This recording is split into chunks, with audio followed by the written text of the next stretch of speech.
Hello and welcome to Buying and Beyond, the podcast that takes you behind the scenes of retail buying. We're Kate and Linz, and together we have over 30 years experience in retail. We'll be talking all things retail buying and beyond, so grab your drink of choice and come and have a giggle with us.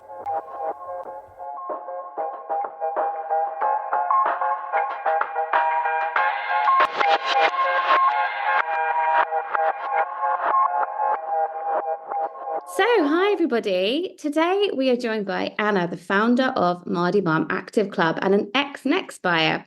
Anna will be telling us all about the amazing brand she's created and her journey from buyer to brand owner. At Mardy Bum Active Club, fitness is all about strength, empowerment, and confidence, and not just appearance. Their stylish designs combine comfort and functionality, celebrating every woman's beauty and power. They inspire women to feel strong from within, supporting their journey every step of the way. So we're going to hear much more about this. But first, hi, Anna. Welcome to the podcast. Hi, thank you for having me. Hi. Hi. Brilliant. Shall we kick things off with just sort of beginning at the very beginning and talking about your journey and how you got into buying and what you were loving about it? Okay. So buying started for me at uni. I did a degree in textiles and retail buying at University. And it was actually my second degree. Kate, you went there, didn't you? I did, yeah. I did sort of we did have a bit of chat about this, but yeah, you went which year were you there? I was there 2000 and I'm going to get this wrong, aren't I? 2005 to 2009. Oh, okay. Maybe we were there. What did you do? We were there at the same time. I think I finished in 2000. I started working in 2008, so maybe I was just before. Oh no, I did 2005 to 2008. Yeah, well, mine was a 4-year degree, so it's textiles with retail buying. What was yours? Oh, how funny. Mine was retail buying. When I first applied to do it, It was called fashion, retail, marketing and merchandising or something, but I deferred a year. And by the time I then started, they were like, your course is now called retail buying. Was it fashion or did you do textiles? Lucky I want to be a buyer. Yeah. Was it fashion or textiles? It was just straight retail buying. Oh, right. So when I was there was two sides to it. There's fashion and then textiles. So I chose to do textiles because I couldn't. Oh, sorry. Was that the BSc? Yeah. Yeah, so I did the fashion. I did the BA. Oh, okay. And we had a couple in our group that did the BSc. Yeah. Oh, okay. And was it Pippa, your teacher, or who was your teacher? Yeah. Yeah, Pippa and Helen. Yeah, that's so funny. I reckon that maybe I don't know, maybe the same year. I don't know. That's weird, isn't it? That's so crazy. That is so weird. Hilarious if you were. I know. So complete digress there. Yeah. I'm excited to see what other surprises we've got along the way. So yeah, I did a degree before that. So I went to university. I chose a degree because my A-levels were okay doing geography. I had no idea what I was doing. I just went to uni to go to uni. Geography too. I know. Did you? No way. Well, we just talk about geography in the first season, don't we? Being like a subject that everybody does that ends up going into fashion. Well, yeah. I really enjoyed it at A-level. Well, I was okay at it, and I was like, do you know what? What am I going to do? I was going to be a weather girl. Only being a weather girl, you don't need geography, you need meteorology. But I only realised this sort of 2 years into the course, and I was not really participating in the course as well as I should have been. So I finished, and I didn't know what I was going to do. But I'd always been into fashion. I was working at Topshop at the time. I'd always loved clothes, always loved cutting pieces up and pulling things from charity shops or the vintage shops or wherever. I'd always loved it, but didn't really know how to get an in. So I hadn't done art and design at A-level. And by the time you choose a GCSE, you're already pinpointed into a certain direction. So there was no young and you're already you can, even if you're creative, if you're not arty enough, you can't do art. But if you're creative, different ways of doing art. And I don't think I was really taught that, from a young age. So I didn't go down the arts. I was more into sports and music. Well, I did a bit of music, but I was more into sports. So my sort of A levels were PE and geography and business. So yeah, I did textiles. I went to university after deciding to finish geography. I then founded this course. Well, my mum found it. It was funny because she was like, "Found this course for you. I think it'll be perfect." And I was like, "Yeah, that's exactly what I wanted to do." I was really excited to change, and I went to uni and did another 4 years. So I could have been a doctor, right? The amount of years I was at uni. Not sure I was clever enough, but that amount of time at uni. So I did a textiles degree, a textiles and fashion buying degree, and everything on it was just so interesting and ticked all the boxes of creativity. It was a little bit of science. It was understanding business. And the biggest thing for me wasn't necessarily the degree, was the year placement. So we did a placement year, a year in industry. And lots of it I hated. Lots of it I was like, what is this? So I worked, I don't even know if it's open anymore, but I worked. Where did you do it? I did it at the Alexon Group, which is based in Luton. And so I just went and lived in Luton for, I think I lasted 6 weeks in Luton, and I was like, I don't want to live here. It wasn't really what I wanted. I was living on my own. I think I was living in random. I lived in a garage. Someone's converted like a garage, like a double garage into a house. I had no friends there. You're like, this is not the fashion dream. No, it's not. And I'm in a garage in Luton. I know. And I remember walking to work and I was like, oh, this is not where I want to be. So I moved out and I moved to St Albans, which is just beautiful. It was gorgeous and I loved living there. So I got the train. I got the train to Luton every day. I loved it. And then I'd go and meet my friends in London after work. So I'd get the train to meet them. They were doing their placement year. In a way, looking back, I probably should have gone to London properly, but anyway, I didn't. Did you place yourself or did they find your placements? No, it was one of the ones that was like available, and I think naively I was like, oh, I'll just take what I'm kind of given instead of sort of pushing a bit harder. I took what was in front of me and was like, oh, it's fine, I'll just do it for a year. And I'd learned a lot. I learned that I didn't want to work for a company like that. Not that, in that it was too small. It was too small, and it was very much, it felt like Devil Wears Prada. The way I was treated, it was like, oh, you need to come in and make a cup of tea for everybody in the office before everyone gets in. That kind of thing. And I was like, what year are we in? It was in 2000 and maybe 2006, something like that. So we're too far gone to be being treated like that. And I knew that. And they didn't have a photocopier in the office, like a coloured one. So I'd be at the copy shop like every day, like lugging stuff through, literally like Devil Wears Prada. And we'd have to sort out I didn't mind the hard work and I was up for the hard work, but it was definitely like a hierarchy of a situation. That can be tough to get used to, can't it? Yeah. And then the same group so I did that for a year. I survived it, and I did sort of get, better. I get sort of more responsibility and stuff. And I did really enjoy the sort of the office life and all of that. But then I went and worked for Bay Trading. Do you remember Bay Trading? They were the same group. So I would always have either a Jane Norman bag or a Bay Trading bag. Yeah. That's what you wanted your PK in, wasn't it? That's cool. Yeah. And so I went and worked for Bay Trading for about 6 or so, because it was the same company. And I was like, oh, this is more me. It was the fast fashion world. And it was like, oh, this is exciting. And I learned probably more in those 6 weeks than I had done the full year of working for like this, it was Calico I was working for. And it was, it was granny clothing at the time. Oh, Calico. Yes, I remember the name. Yeah, I remember that brand. The process was good to see. The process from start to finish was really interesting to see. But I knew from then on that I was like, I'm not working for somewhere that I wasn't interested in.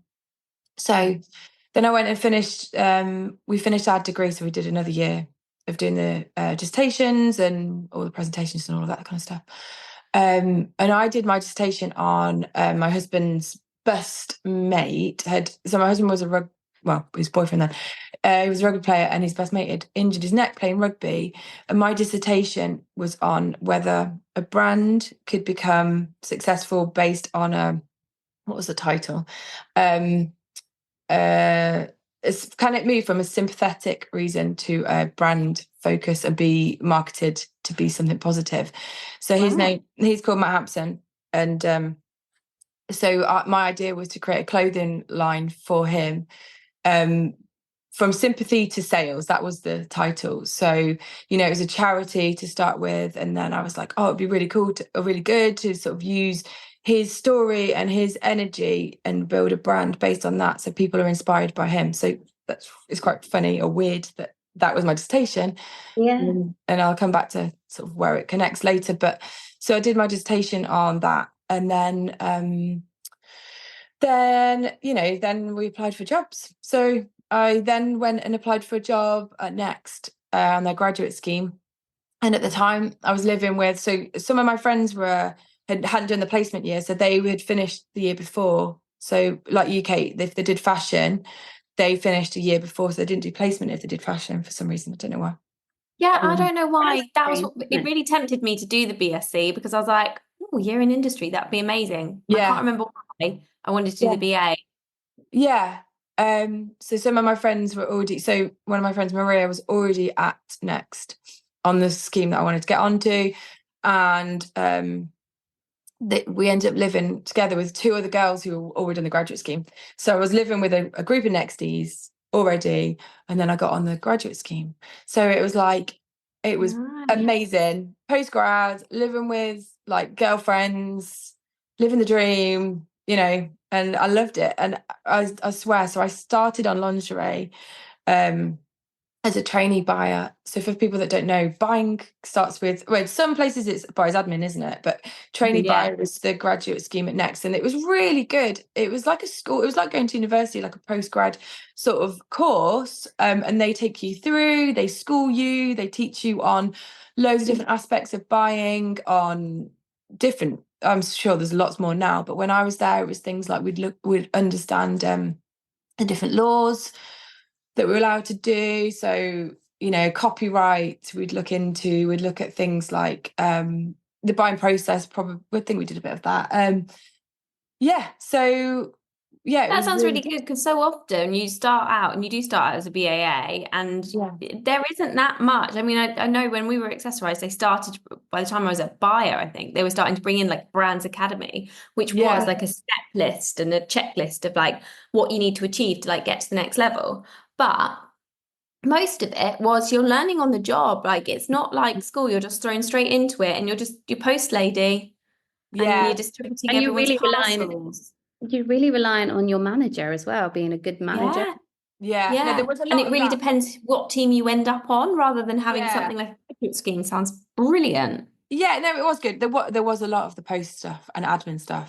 Don't get me wrong. And it wasn't like, to be honest, my assistant. So the assistant is above the trainee. So my assistant buyer who managed me, she was quite experienced. So she'd gone out of buying and come back in after having kids. So when I look back, I now understand what her life was like, because she was like juggling having two kids and trying to do the job and stuff.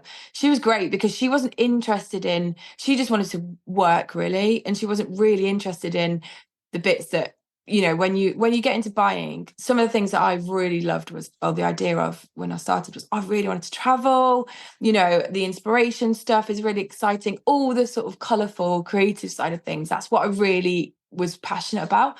As a trainee you get plonked a lot of admin, you have to sort out the cupboards, all of those, and she would laugh so much because it wasn't my forte, and it wasn't It wasn't what I wanted to do. So I'd always be like, oh, Steph, can you help me in the cupboard? Like pretending not to know what to do. And she just, she knew what I was up to. But she was great because she was pushing me to get promoted quickly. So I actually got promoted really quickly from trainee to like the next level. Within 9 months, I was an assistant. I don't know why. I think I was just really passionate and really sort of like keen. I don't think I had any filter either, and I think that really helped at the time. Probably didn't realise there's things I probably shouldn't have said in front of, like there was always that sort of air of like you shouldn't do that in front of managers and stuff. But I don't think I really got it. Kind of almost that sort of you be seen but don't speak or whatever. Is that kind of Victorian thing? Have an opinion, but it has to be BA should be seen but not heard. Yeah, I think I put my opinion out there quite a lot. But I think that's good because they want to know what you think. Like you want to know, don't you? Like as a buyer, you want to know what your team think, and you want someone to have an opinion. But they're definitely was like this old school sort of like court. Yeah, put your head down. Don't look her in the eyes. Again, it's a little bit like Devil's Part. Don't look her in the eyes. Only speak and when you're spoken to. Yeah. No, there wasn't. It was probably you probably sort of built that up yourself, but it didn't. I really loved my managers and directors and stuff. They were great. There was a couple more than merchandisers. Sorry, merchers, but like the merch managers. I remember one. Like I felt he was quite intimidating and loud and sort of. I remember going to the photocopier. I'm not going to name names, but if anyone from Next was at the time, they'll know exactly who it was. I remember going to the photocopier and basically chucked me off because he wanted to do something. He's like, I had stuff to do, and he's like, I'm going on there now, and like basically chucked me off. And I didn't know if he was joking or not, because like you just like. So I just sort of like scurried my stuff away. And I was like, I think I was really upset. I was like, I can't believe he just did that. Anyway. But yeah, you sort of learn to sort of understand people's humours and stuff. And you're in a goldfish bowl, you're all together and you're like sort of the camaraderie of once you've done a sign off and all the meetings, you've worked really hard. It's like, it's a relief. So but yeah, I had such a good time. Trainee buyer and then assistant buyer. I was an assistant on shoes. So shoes is an industry within itself. So I was on non-clothing. So it was just the shoe industry is really tight knit, and I don't know. It's in a world of its own, really. So we were all. It was always the hot. Like there's a department in everyone's head office. It's like, get on shoes is really, really hard. That was the sort of whispers. It's like, if you're on shoes, I mean, you're doing really well to get on there, but it's really hard. And like I remember hearing that first of all, I was like, how can it be that hard? And it is, and it was. So there was 2 teams for us. And I wanted to do all the glamorous stuff as always, and all the fun. Next wasn't fashion. It's like you think of Next and it's sort of office wear, although it's better than it is getting better. Yeah, now so much better. Yeah. But it wasn't sort of at the time famous for its fashion shoes, and so we'd all be looking at Topshop, being like, oh, wish we'd done those, and these and those, or whatever. So we'd always like benchmarked towards Topshop. I think that's what we all wanted to be doing.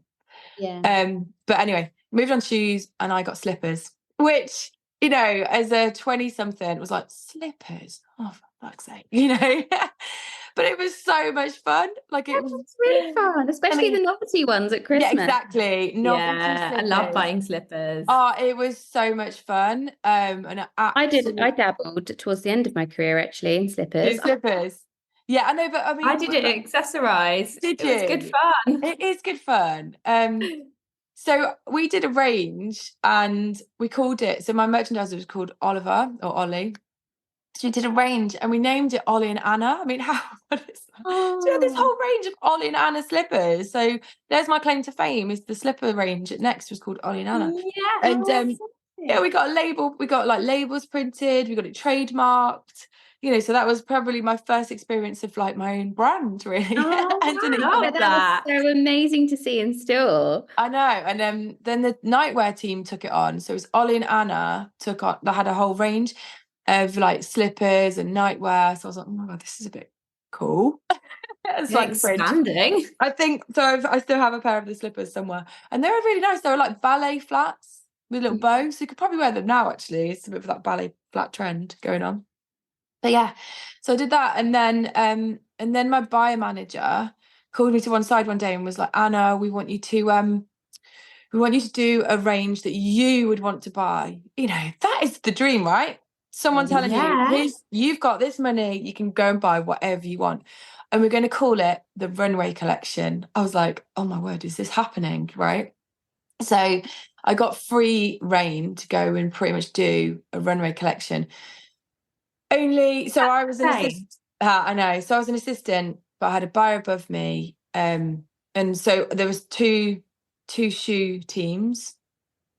It was tricky because I then had to deal with, you know, what I wanted to do wasn't the out there stuff that was on the catwalk, as in like banana shaped shoes with a heel that was inverted and exverted, you know, like stuff that wasn't commercial. So I wanted to do like classic sort of black. But anyway, I wanted to do stuff that was going to sell. Yeah. But it was competition within the teams to get that. So that's what was really, really hard, was to sort of fight your corner, not just get you sign off from your manager, but to get your buyer to approve. So I found that really difficult. So it was never as commercial as it should have been, you know. So it didn't. That's tough. Yeah. Especially when it's like, you've got this power, but you haven't really, because you're still a puppet.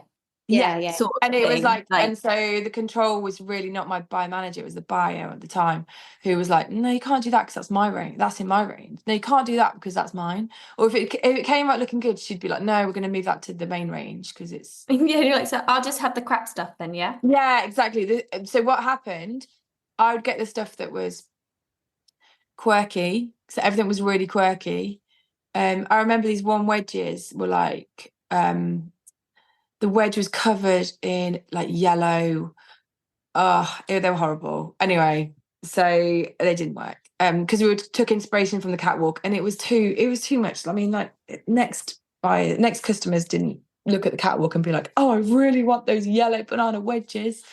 That's hard for the next customer to understand, isn't it? I mean, it was hard for me to understand, and I was trying to buy it. So that was really good fun, and I absolutely loved it.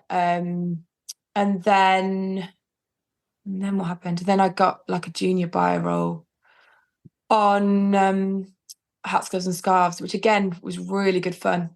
I got a job. I got the junior buyer job, or I don't even know if they call it junior buyer then. I can't remember.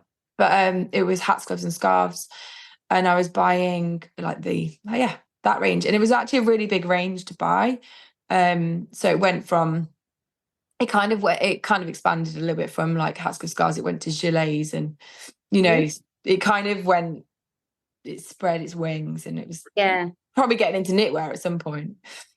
Yeah, you can kind of try and sneak a little bit of outerwear in there, can't you? Oh, I know. Yeah, I used to do that. And it's bad because then it's crossover, and then you're like competing within, competition becomes within the competition. But yeah, anyway, so I got into hats, gloves, scarves. Again, it was a really exciting area, a bit like slippers, and you could have a bit of fun with it. So it was hats, gloves, scarves, and hosiery.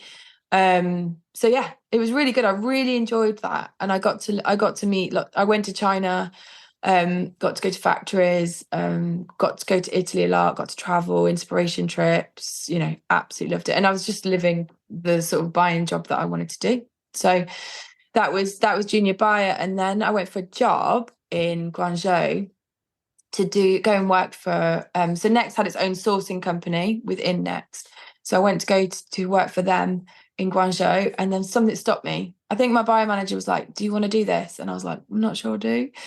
So she stopped me because she knew what was happening. She then a couple of weeks later promoted me. Well, so I got promoted to buyer because the buyer was moving. So I got promoted to buyer on shoes, which was like, I just couldn't believe it. I mean, it was within 4 years of being trainee to buyer. And as a junior, you're buying very early, you're doing it yourself, you have a buyer above you to sort of sign things off, but she just let me get on with it. So you're doing the job before you get promoted, really. It's always the way. Oh, always. So I got promoted, which is just so exciting. That's amazing. That's incredible. And within 4 years as well. Like, I mean, you might have spent time at university, but you managed to absolutely steam it through the ranks in buying. Yeah, so I was and honestly, there's lots of times that were hard, and I worked really hard, like we all did. We were there from 8 until 9 at night sometimes, and the hours were long. But I mean, and there were people that didn't do that. There were people that were kind of on the door, like leaving at 5, and looking back, they were probably the ones with kids, and you probably at the time probably thought, oh, they'd get to leave early. And actually, as a mum, you're like, yeah, too right. And actually, why shouldn't we? To go to their next job at home. Yeah, and also, but why shouldn't they leave at 5? Why shouldn't we have left at 5? We work in our socks off. So it's inefficiency in some ways, and also false economy, because you're giving free time to these companies when actually they should either be paying you more or giving you more hours to do the job you need to do. So it's silly, really, isn't it, that you work extra hours to do the job. Anyway, so I got promoted, and we had this big event. It's called product training. So it basically shows the managers of all the stores in the UK the next season, and we presented, and it was the first time I'd done it, and we smashed it, and it was brilliant, and we had a party planned. So it was in Birmingham, the event, and we had a party planned the other side of the Midlands, because I think it was next 25-year anniversary. Oh, Anna. Sorry. It's fine. Take your time. Oh gosh. I had a really big car accident. Sorry. That's okay, don't worry. It's so the journey over to the party was a really big car accident. So kind of ended my my journey in the buying world. And sorry, I'm just so it was, that was a bit of a drop the bomb there, but it was big, and it changed everything for me. Changed my perspective on it all. Like, not only was I battered physically, I didn't realise for a long time like how much it had affected me. And this is like 2012 it happened, and 2012, and so it's like over 10 years ago, but I still, it still really hurts. So when I talk about the buying journey that I had and how much I loved it, I didn't mean to get this upset, sorry. I'm not, you know what, it's really funny, because sometimes I can just talk about it and I'm fine, but I think it's just because I've been thinking about how much I loved my job. I absolutely loved it. And I was 28. I had no responsibilities. I had nothing to be responsible for. So I had all that energy to give, and the trips were planned. I was going to go to LA and India, and I was so excited. And it just, I had it was a big one. So, from the extremes, I got airlifted to hospital, and I was physically very battered. It took a lot to get back. And I did get back to work, and Next were brilliant. They were so supportive. But, it's one of those things. It's, it's not textbook. People don't know how to deal with it if they've never had to deal with it. It's not like there's a manual probably for HR. Like, what happens if someone has a car accident and they are da-da-da? Like, they were really supportive, and they were just like, get yourself back together. And I tried, and I remember when I was in the hospital, I was like, get me a BlackBerry. I need to know what's going to happen, what's going on. And everyone was looking at me like, mate, you've just had like an 11-hour operation. Like, what the fuck?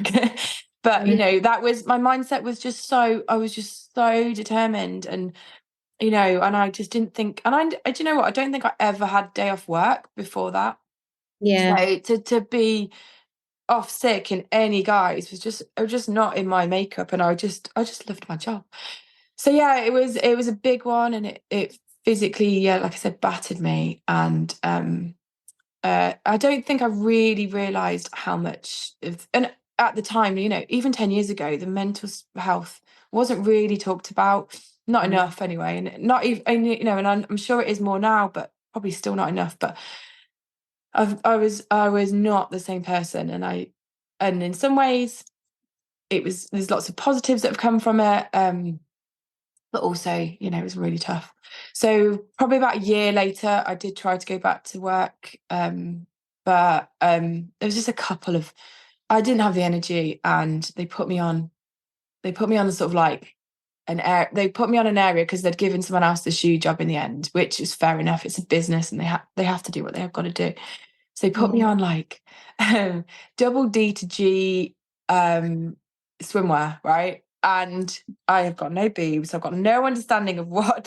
And actually, you know, I understand, like, you know, as a buyer, you have to get head into different areas. But like, I just at the time was like, this is not anything that I know about, or right. I think I lasted another sort of few weeks, and I had one. You know, the thing is, in the buying world, you have to have thick skin, and like sometimes people say things, and you know, normally my pre-accident, I would have been like whatever, but I got a comment, it just knocked me, and I just was like, I just couldn't go back, and it just broke me. I don't think I ever really told anyone that, and I don't think the person who said what they said to me would even know what they said. But it just wasn't, I just couldn't handle it, and I just had to finish. So I got signed off again, and my partner at the time was moving back he was playing rugby, and he got the job to go to Italy, and I just took the opportunity to recuperate and take time out. So we moved to Italy for 2 years, which was amazing. But it was also really hard. It wasn't like, you know, oh, you're there, you're living the dream. You know, I was like I said, I was heartbroken. Totally heartbroken. And I was still seeing like what the buyers were doing, and I was like, that's what I'd wanted to do. But I just knew that time my headspace wasn't in a place to be able to do it. And you know, on paper, like it would have looked like, oh, well, what an opportunity, you're going to live in Italy. But it was lonely, you know, like I was a foreigner, not being able to speak the language at the time, not having that purpose that I'd wanted for so long, and you know, being in a foreign country. And yes, there was lots of it that was amazing, but you know, it was really hard work again. And my body needed recovery, so I went to Pilates classes when I was there, and again it was in Italian, so I didn't speak Italian at the time very well, so I was like, I wasn't 100% sure what they were saying, but I got the gist of it in the end. Just following everyone else. Yeah, I was like, looking between your legs and checking out what everyone else is doing. Exactly. Great way to meet the locals as well. Yeah. So I did that, and then I started teaching English to Italians, so that helped. And then I worked for an Italian company that supplied to Next, so I kind of still worked within the industry a bit. Yeah, and that was really like, so I worked on the supply side, which was an eye-opener, and it's different because you're kind of servants to the buyers, and you sort of anything they want, you're like, yes, we can do it. Can we do it? Sort of thing. So you learn a different way of working, and you learn how difficult buyers can be, which they can, I'm sure. Anyway, so yeah, that was kind of, but then we moved back to the UK, and I carried on doing the supply work. And then we moved up to Edinburgh, and because it was sort of Next related, and Leicester based, a lot of the supply work, it didn't really work, and I'd had the 2 kids, and it was full noise. So I stopped doing that. And my intentions were to get back into it.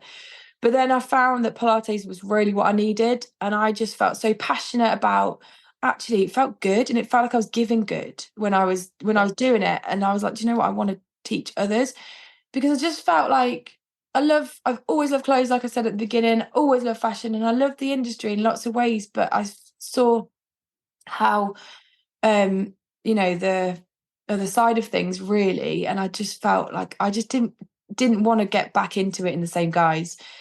So Pilates brought me to the purpose of what I wanted to do, and at the end of every class, seeing the energy that, you know, for women, really, that's my focus when it comes to Pilates. When I see women feeling and looking so good, and understanding, for me, I understand what injuries feel like in the journey to recovery, and whether that's postnatally or after injuries, or, you know, as we get older, as our bodies change into sort of perimenopause, understanding what your body needs is what my teaching is about. And that's how I teach.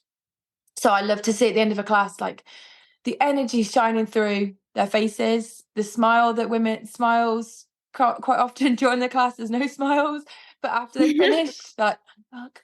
You know, and that it's energy, that concentration when you're doing the Pilates, because you're yeah. having to hold the pose for quite a while, aren't you? Oh In my Pilates, word! But you look, if you look them in the eyes, you're like, oh my word, they hate me. They absolutely hating me right now. So like, you know, I try to like kind of envisage like them at the end. But anyway, so I just love that, and that's really the purpose. But I was missing that creativity side of things, and I was missing that, you know. And I remember I was online doing COVID when COVID was in full swing, doing online classes, and it was just a sea of black leggings everywhere. I know we've all got black leggings, but I just felt like I was buying leggings and I was like, I don't know where they're made. I don't know how much of these are being made. And, you know, we've seen all these documentaries about landfill and piles of crap clothes. And I just felt like I can make a difference. And, you know, the clothing can inspire women to move, but I can do it. The purpose is that to get them moving, but actually I can do it responsibly. So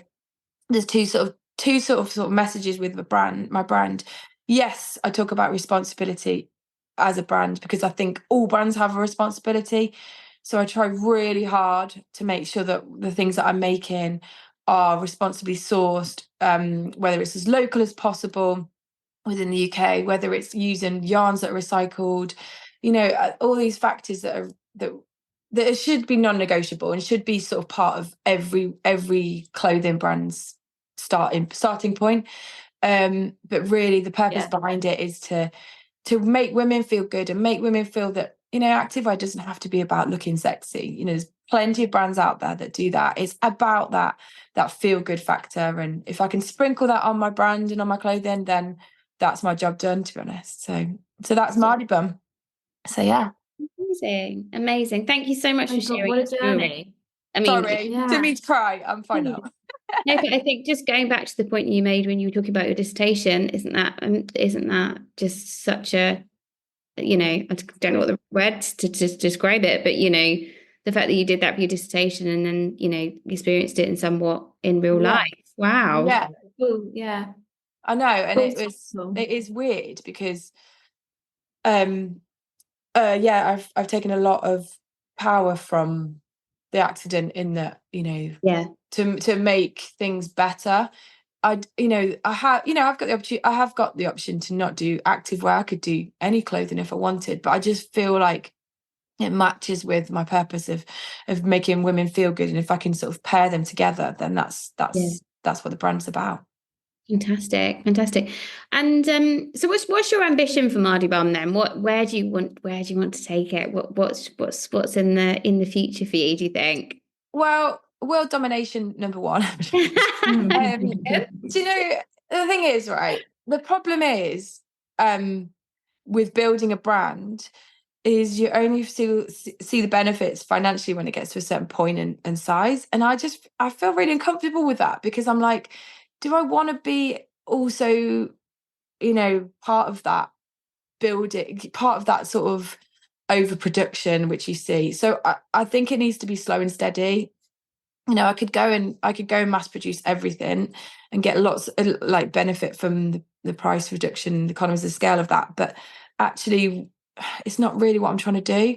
I want it to grow, but I want people to realize the price of things. We are so spoiled with prices. You know, you can buy a t-shirt for £5, and actually, when you think about what the makeup of that t-shirt, how is that £5? How is the cotton grower getting how much are they getting for that cotton? Then you think about the people picking the cotton, how much are they getting paid? You know, I think so deep into the production cycle from the beginning all the way through to the end. And my aspirations aren't to be world domination, really. It is to make a difference. And if I can do that slowly, I've done it better, I think. You know, so I think for me, it's really just to change the narrative and get the message across that we can have activewear, we can have products like, you know, in my range, but it's going to cost you a bit more because we're doing it the right way. Yeah, absolutely. And that's what it should be. It should be about quality over quantity. You don't need 10 t-shirts. No. You don't need 10 pairs of leggings. You just need a couple really well made. Exactly. Yeah.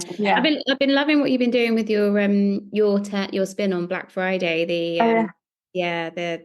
You know, do you want to tell us a little bit about it? Otherwise, I'm not gonna. 12 days of fitness. I mean, it was. I felt Black Friday was it's really difficult every year. It's like, you know, small businesses are competing. You know, we don't really have a choice. If we want to be seen and heard, then you have to sort of offer something. So for me, I was like, you know, and I've talked already about the purpose behind the brand isn't just to sell the clothing, it's to sell that movement. So I've been doing 12 days of different ways to exercise. And the problem is, we don't always have time to go to a studio, do we? Don't always have time to go to a gym. So trying to do exercises you can do at your desk, you can do within 10 minutes of your lunch break is something that I think we probably need to do more and more and build in. And, you know, companies have a responsibility for that, don't they? To sort of build that in, but also you as a person it does as well. So if you can take snippets of a class and work them into the days, which is kind of what I've tried to do. So I've done 12, today's day 11, I think. 11 exercises so far, and with each of those paired off with some kind of discount, which is like lasts for 24 hours, so it doesn't kill me, but it gives you the opportunity to buy at a discount. So yeah. I like that. I saw something quite recently about Black Friday, and someone had reframed it as a saying thank you to my customers.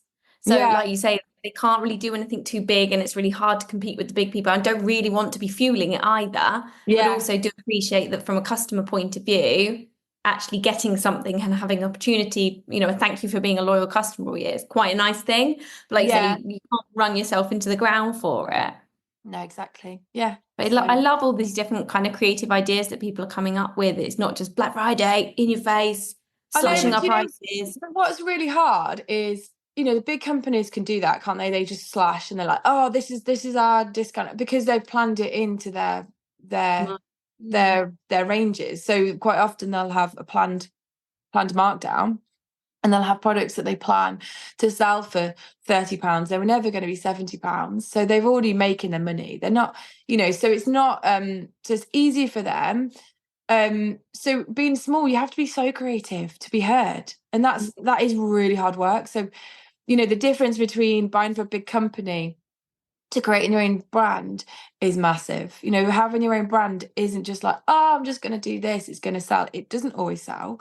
If it was in Next, or if it was in M&S, if it was on John Lewis, if it was on ASOS, it would probably fly out. But you don't have the tools to market everything. You don't have the customer, you know, in front of you to sort of see what you're doing all the time. So you've got to keep going, and be creative is the only way to do it. And it is exhausting, because you are developing the product, you're marketing, you're talking on Instagram, you're doing all these different things and networking. Yeah, you've gone from being one small department in a huge wheel to actually being everything. Yeah, and that's good, because you do learn a lot, and I've learned so much doing my own thing. And you know, you're not a puppet, and you can say what you want to do. And actually, if you get some good samples back, they're going in your range, not someone else's range. I know, right? Yeah, I know. Exactly. Yeah, exactly. That's a good bit. That's amazing. That's a really nice statement to say, I think. Yeah.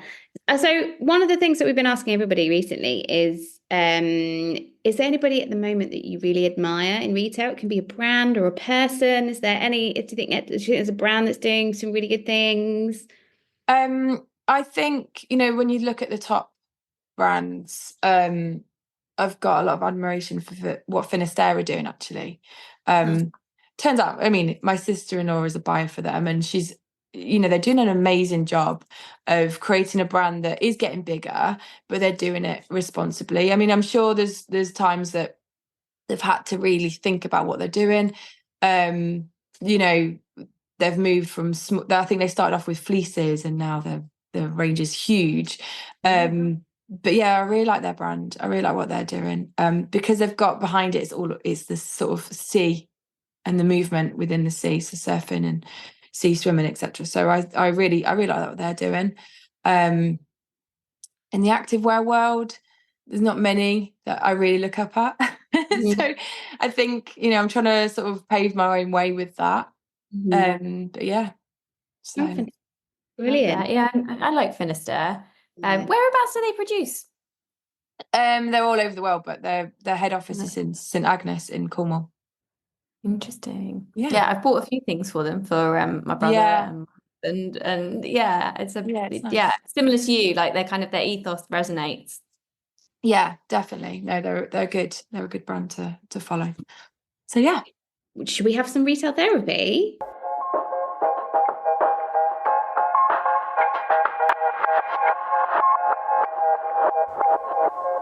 So yeah, I will tell you the story. I mean, my director won't mind. She thinks director won't mind. She thinks it was funny. So my maiden name's Jenkins. And when I first started working at Next, I think it was a Christmas party. So my director was Jo Jenkins. She's now CEO of White Stuff. And I told everyone she was my auntie. I don't know what I thought I was doing and why I was doing this, but I told people that were quite high up, yeah, she's my auntie. And I think I thought it was being really funny. Anyway, I didn't think anything of it. I think it's funny.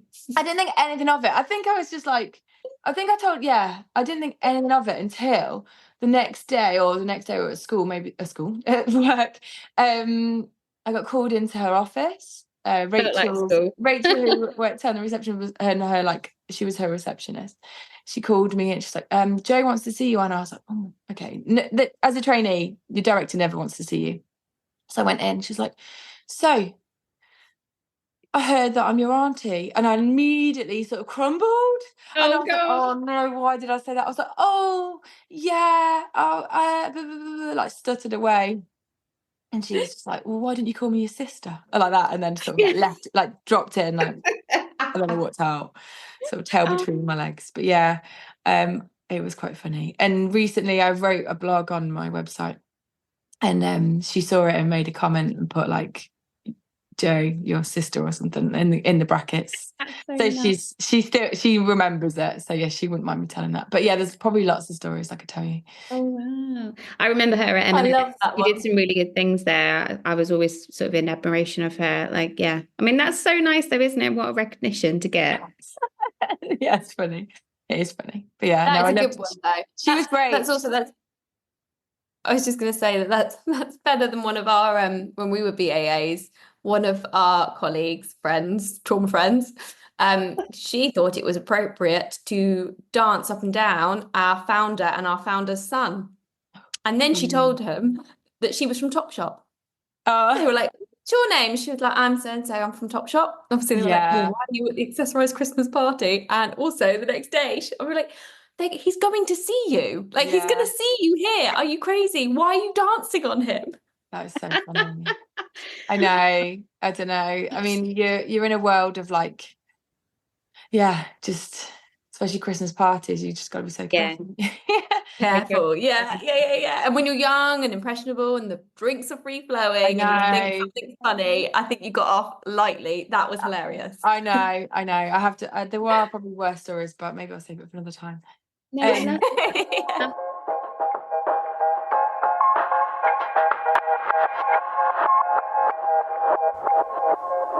Is there anything you want to say about it, active in the new year? And I guess I think the new year is really difficult to sort of start on, isn't it? Because people are often new year, motivation, but it's just for me, it's not about the new year, it's being consistent. So it doesn't matter if you start now or in January, just be consistent. Do the small little exercises every day. Do it with your friends. So the socks that I created, I was doing little gift cards that would be a gift to your friend, and then you tick off the box whether you want to go for Pilates or a hike. So for me, giving that kind of energy to someone else is what the brand is about, doing it together. You don't have to do it on your own. So just small and often, little and often when it comes to movement, and the brand itself, is all about that. So if you're up for that and want a pair of leggings to go with it, then drop us a message. Love that. Sorry. Thank you so much for your time. Thanks so much for joining us, Thank Anna. you so much. Sorry about the tears. Oh my God. No, I mean, absolutely like inspirational story. Oh, thanks, guys. Have a lovely day. Thank you. Bye. Bye.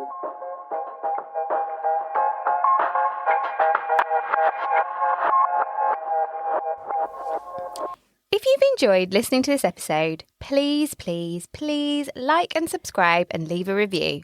And if you already have, thank you, thank you, thank you.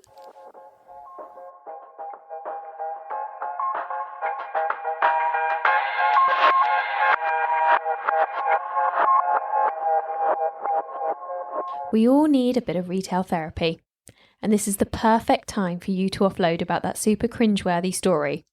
We would love to hear from you all, your funny stories and experiences, or even any dilemmas. And maybe we can help, or at least find someone who can. And don't worry, we will keep these anonymous and remove any names and brands. We would also love to hear from you on any topics you would like us to talk about. Please send all of these into buyingandbeyond@gmail.com or drop us a DM via our Instagram page @buyingandbeyond.